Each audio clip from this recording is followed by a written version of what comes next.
Olá pessoal, parte 4, Seiko 140 anos, isso mesmo, nós vamos, já tem feito esse vídeo há 4 semanas e a gente tem passado toda sexta-feira no Seiko, tá?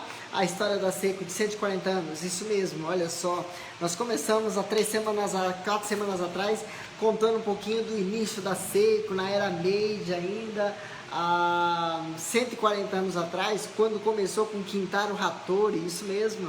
Aí depois disso nós contamos primeiro sobre o Laurel, o primeiro relógio da Seiko, também contamos sobre o grande terremoto de Kanto em 1923, passamos depois pela classificação de Rail Clock da Seiko, que ela conseguiu desbancar as marcas suíças e americanas, a construção da Torre Seiko, isso mesmo, a Torre Seiko foi construída em Ginza, no local mais nobre da cidade de Tóquio, onde existem as melhores boutiques. Foi construída a Torre Seiko, isso em 1932. Também contamos um pouquinho sobre a Segunda Guerra Mundial, a morte do Kintaro Hattori e a sua sucessão, o renascimento após guerra, contamos também sobre o renascimento pós-guerra, as grandes invenções da Seiko que constam até hoje dentro do portfólio dela. E na semana passada a gente falou sobre a década de 60, a década de ouro da Seiko, onde a Seiko desenvolveu 4 super linhas de relógio que perduram até hoje. Ela também construiu, foi a década que ela mostrou para o mundo a sua supremacia no mundo dos relógios. A Seiko hoje é considerada uma das maiores, uma das grandes, vou dizer a maior porque ela não é a maior, mas é uma das grandes empresas de relógios do mundo. Ela visou um público diferente do público suíço e apostou forte nisso e ganhou muito mercado na década de 60, principalmente com as inovações do primeiro relógio quartzo do mundo, também o primeiro relógio, o primeiro relógio automático cronógrafo do mundo, também foi elas que inventaram. Toda a linha de cronógrafos que foi criado para a Olimpíada de 64 também. E é lógico, a gente não pode esquecer das duas grandes linhas, as 3 grandes linhas, né? A linha Diver, a linha Seiko 5 e a linha Gran Seiko. Então essas 3 linhas aí são excepcionais, sem contar a linha Quartzo.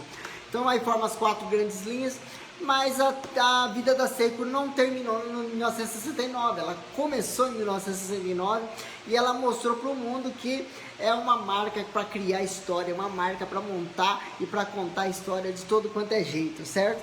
Então, algumas histórias a gente começa a descobrir agora no século 21, mas aconteceram, por exemplo, em 1973, quando William Pogge, isso mesmo, o capitão William Pogge, ou o coronel William Pogge hoje, ele com o seu Seiko Pogge, ele subiu Skylab 4 e foi para o espaço com o primeiro relógio cronógrafo automático do mundo, indo para o espaço em 1973, retornando para a Terra em 1974. Essa função que William Pogge desenvolveu no espaço, o que aconteceu muito interessante é o seguinte: a Omega, que era a grande responsável de entregar o relógio cronógrafo para o nosso querido capitão William Pogge, na época, coronel agora, ele atrasou a entrega e ele precisava de um relógio para cronometrar os tempos dentro do laboratório da Skylab 4. E nesse período que ele ficou treinando na piscina, na NASA, nos Estados Unidos, ele precisava de um relógio. Ele foi numa lojinha e comprou um Seiko cronógrafo, isso mesmo, um Seiko cronógrafo. Inclusive esse aqui é o próprio Seiko cronógrafo do seu William Pogge, que está no museu, foi leiloado agora em 2008, foi leiloado. E aqui do lado, William Pogge, se vocês repararem aqui no pulso dele, o reloginho laranjinha aqui é o Seiko Pogge. E foi por essa foto aqui que curioso de relógio olhou e falou: mas isso não parece um Ômega? E mandou uma carta em 2006 para 2007, mandou uma carta para William Pogge, e William Pogge respondeu ele carinhosamente, contando que realmente não era um Ômega, era um Seiko. E esse relógio, depois disso, começou a ser conhecido como Seiko Pogge. Beleza? Então a Seiko, fora esse modelo, foi o primeiro relógio a ir para o espaço. Ela também criou várias e várias tecnologias. Uma das tecnologias assim que a gente pode considerar muito interessante, o relógio mais fino do mundo. Isso mesmo, esse aqui é o relógio mais fino do mundo, tá? Ele tem exatamente só o maquinário dele aqui, ó, maquinário, uma moeda de, acho que não sei se é 10 cents, tá, americanos, tá? Esse aqui é o maquinário, ele tem 0,9 milímetros de espessura. Esse relógio é o relógio mais fino do mundo, ele tem 2,5 milímetros, isso mesmo, 2,5 milímetros. É muito fino e ele criou o relógio mais fino do mundo, isso em 1977, para vocês verem que a tecnologia da Seiko só ia crescendo na década de 70. E na década de 80, ela culminou, então, em construir a primeira televisão de pulso. Isso, imagina, há 40 anos atrás, nós já tínhamos um relógio com uma televisão no pulso. Esse aqui é o relógio, tá? Que ele tem uma televisão no pulso. Foi lançado pela Seiko em 1982. 1982, já imaginou, há 40 anos atrás você tem um relógio, uma televisão no pulso? Pois é, foi isso que a Seiko criou, isso em 1982. E além disso, ele criou várias e várias outras tecnologias, mas hoje eu vou me ater um pouquinho às historinhas que aconteceram durante esse período. Outro fato interessante na década de 70 que aconteceu com a Seiko, que vocês têm que saber, é que a Seiko tirou a Rolex. Isso mesmo, tirou a Rolex do pulso do nosso agente da MI6, James Bond. Durante o período de 1977 até 1985, James Bond, ou o agente 007 da MI6, do serviço da Nossa Majestade, da Vossa Majestade inglesa, né? Ele usou no pulso um relógio Seiko. Por que ele utilizou um relógio Seiko? Na década de 70, começou-se uma guerra muito grande por uma corrida tecnológica. Tá? A tecnologia para melhorar os computadores, a tecnologia para criar melhores aparelhos de som, tudo que era tecnológico foi criando-se na década de 70. E o agente 007 precisava de um relógio que fosse, como é que fala? Compatível, tá? Com a tecnologia que era empregada na época. Então, nada mais claro do que os relógios com LCD que apareceram no mercado pela Seiko, tá? Então, no caso, esse é o primeiro LCD que a Seiko lançou, e esse relógio Anadige da Seiko também. E aqui, eles dois foram customizados para o filme, tá? Esse aqui foi customizado para ele sair uma fita, uma tira, onde pedia o regresso do agente 007 para a MI6, e esse daqui, ele criou-se uma barra de leitura aqui em cima, que eles criaram justamente para o filme, para mostrar no filme a mensagem para o agente 007.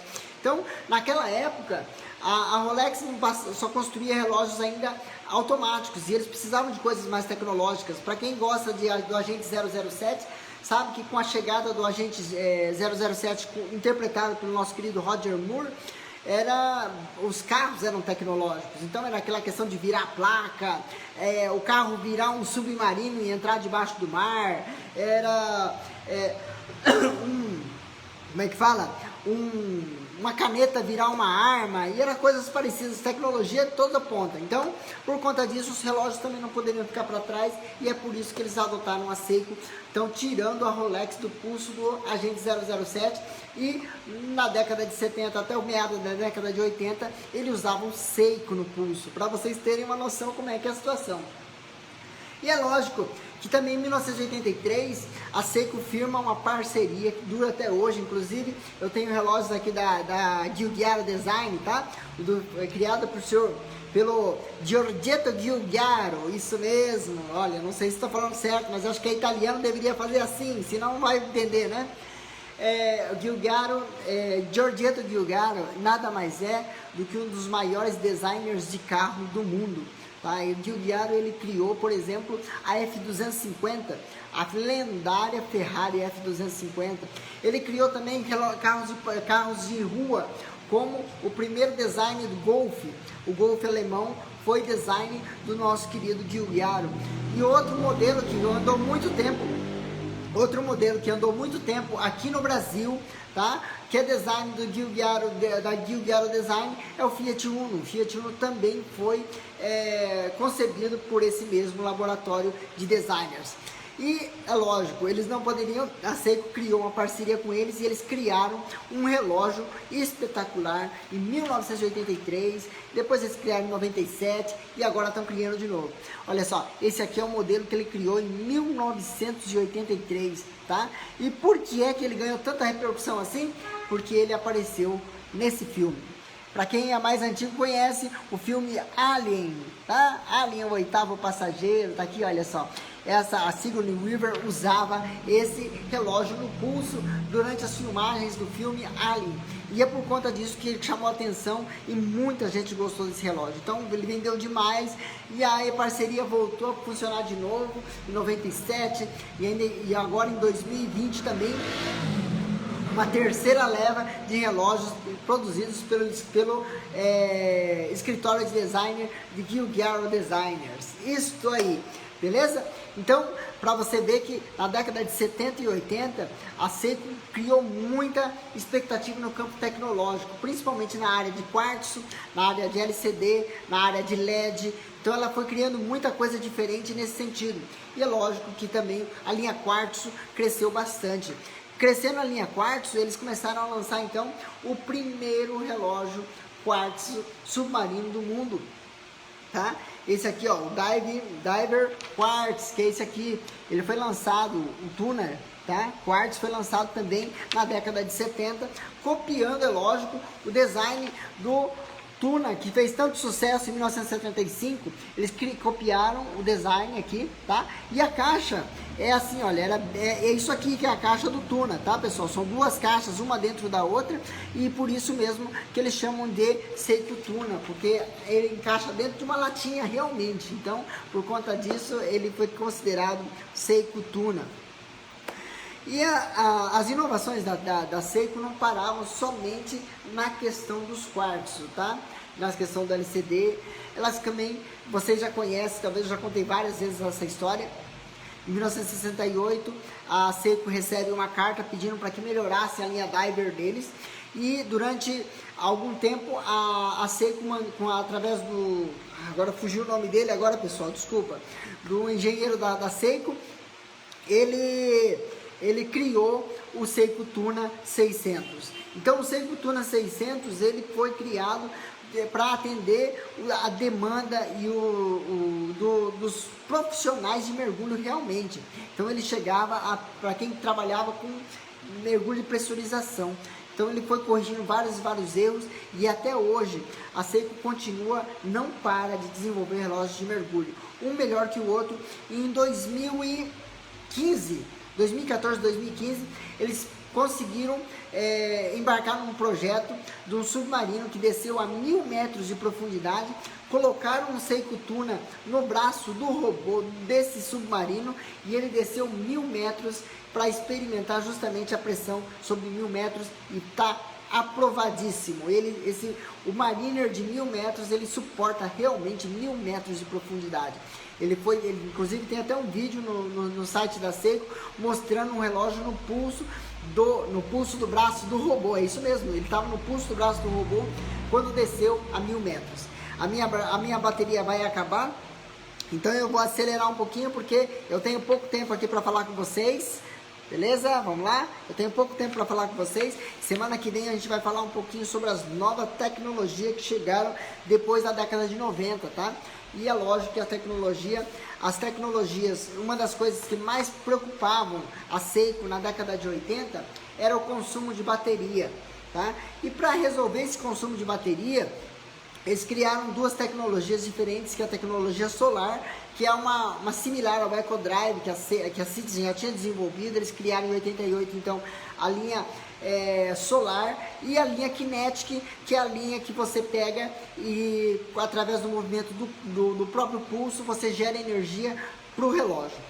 Para uma bateria, essa bateria vai fazer o relógio funcionar, certo? Então, esses daí são dois modelos que a Seiko desenvolveu para economizar a bateria, para que a bateria tivesse uma longevidade um pouquinho maior do que 1 ano ou 2 anos, que era o caso dos relógios Seiko, certo? Bom, pessoal, com isso nós chegamos até a década de 90, tá? E na década de 90 aí começa novamente uma corrida pelos relógios automáticos. E semana que vem eu vou contar um pouquinho mais sobre a corrida dos automáticos. Também vou contar um pouquinho mais sobre a linha Spring Drive, tá? Vou contar um pouquinho mais sobre o projeto 9R, isso mesmo, projeto 9F, que é melhorar o que já é bom. É isso mesmo, o projeto 9F era melhorar o que já era bom, tá? Vocês sabem que o relógio Quartz, ele é preciso, ele é durável e tudo mais, porém eles queriam melhorar mais ainda o relógio Quartz. E eles conseguiram com o projeto 9F, e isso é uma história que eu vou contar na semana que vem, no nosso próximo encontro, na sexta-feira que vem, pessoal. Gostaram da história de hoje? Se gostou, vai deixando seu joinha aí embaixo. Se não gostou, também deixa seu comentário. Não gostei, Carlos, você errou isso, pode falar. Eu sou muito aberto, se eu errei, eu vou pedir desculpa para vocês aí. Vamos lá e vamos que vamos. Semana que vem, sexta-feira, nesse mesmo horário, 6h30 da tarde, eu vou estar aqui para contar um pouquinho mais da história da Seiko. E essa história, você sabe que é muito longa ainda. Nós temos ainda toda a década de 90 até agora. E depois disso eu vou contar um pouquinho das historinhas à parte, tá? Tem algumas histórias à parte, como o Seiko Arne, o Seiko Capitão Willard. Também temos temos várias histórias ali. O avô do smartwatch também tá ali no meio da história também. Então tem muita coisa. Pessoal, fiquem com Deus, tá? Um bom final de semana para vocês. Semana que vem a gente volta com mais e mais histórias para vocês. Um grande abraço e até a próxima!